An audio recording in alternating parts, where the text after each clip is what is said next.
Ah mais Lisa, 9h et t'es déjà là? Maman m'a demandé de vérifier que t'étais pas partie en pige. Ah, t'es drôle, toi. Non mais c'est bon, je suis au bout de ma vie, là. Bah oui, je vois ça. On peut t'aider, qu'est-ce qui se passe? Il se passe que je dois recevoir mon colis avec mon nouveau téléphone depuis 1 semaine. Et comme il vient de je sais pas où encore, il est bloqué à Francfort depuis 3 jours. Et en plus, je viens de me taper 1 heure hôtel avec le transporteur. Le mec au bout du fil me parle qu'en anglais, je capte R. Nothing, bye. Donc, pour résumer, depuis ton canapé designé en France, fabriqué en Inde, t'as acheté un téléphone en Chine qui est en stand-by à Francfort. Oh là là, la mondialisation et ses déboires. Tu vois la diff? Hé, Ah ouais? Explique du coup. non mais oui, c'est absurde quand y penses. Mais c'est moins cher. D'ailleurs, pourquoi? C'est bizarre, non? Ah bah ça, être compétitif, c'est le grand truc des multinationales.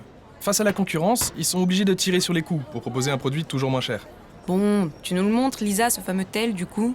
Il mérite l'attente?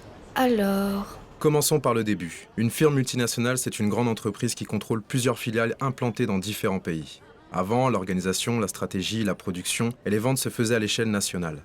Maintenant, cette échelle est mondiale grâce à la rapidité et la baisse du coût des transports et le développement des technologies de l'information et des télécommunications. Pour vous repérer, le XVIe siècle voit apparaître les prémices du commerce international grâce à de grandes compagnies anglaises et hollandaises. Puis c'est au XIXe que le concept connaît son essor. Les premières firmes multinationales se constituent dans les secteurs miniers, pétroliers et agricoles. Et s'il y a une date à retenir, c'est celle-ci, 1995. Création de l'OMC, l'Organisation mondiale du commerce, pour favoriser les échanges commerciaux internationaux et arbitrer les conflits commerciaux. Donc une fois qu'une instance officielle a été nommée pour régenter tout ça, les grandes firmes occidentales ont augmenté leur investissement direct à l'étranger, les IDE. Plusieurs possibilités. Soit elles se sont implantées dans un nouveau pays, soit elles ont racheté des entreprises locales, mais quoi qu'il arrive, c'est dans le but de profiter des opportunités offertes par la mondialisation. Wow, ça va te changer de ton vieux tel à clapet, là. D'ailleurs, à quel moment, en tant que firme, t'as le déclic pour partir à l'étranger? La concurrence est intensifiée à l'échelle mondiale, donc toutes les grosses boîtes se sont mises à rationaliser les coûts, la production, etc. Ils se sont vite rendus compte que le coût du travail était plus avantageux ailleurs ou que la main-d'œuvre y était davantage spécialisée.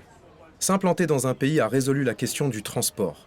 D'une part, celui des matières premières que l'on trouvait désormais sur place.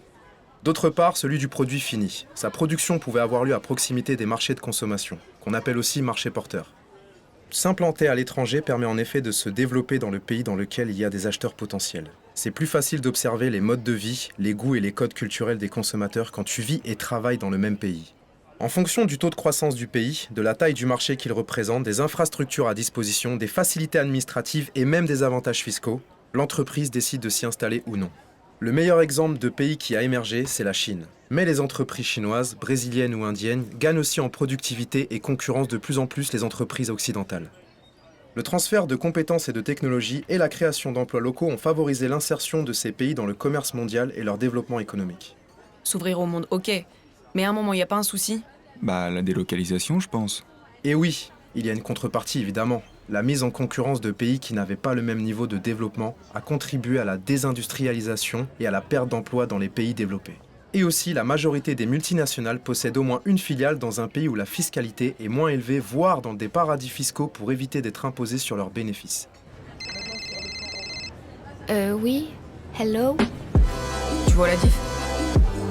Hé, Ah ouais? Explique du coup.